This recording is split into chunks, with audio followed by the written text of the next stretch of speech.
Hai, Assalamualaikum guys, welcome back to channel Cemboy Gaban. Kita nak meneruskan kita punya operasi comeback belakang rumah tergendala sebab Gaban ada masalah sikit. Kita terpaksa bawa kereta Vitara Gaban ni pergi kedai cermin untuk membuat claim kepada orang yang memecahkan. Kau boleh tengok kat sini kita punya cermin belakang ni dah rompong guys. Gaban parking kereta Gaban ni dekat kedai bapak Gaban. Sebab kat rumah ni tak ada parking dah. Jadi kita ambil kesempatan parking kat sana. Tak tahu pasukan orang asli mesin rumput terkena Gaban punya kereta, pecah.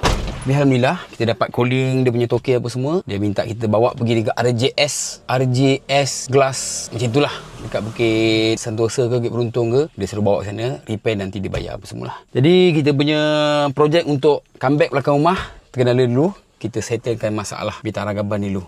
Sebab apa, nanti hujan, masalah apa semua, air masuk kan. Kita nak pergi mana-mana kan, nanti cermin tak ada. Gila, cermin tak ada. Tak apa masa, jom jumpa dekat RJS Auto Glass macam tu. Bismillahirrahmanirrahim.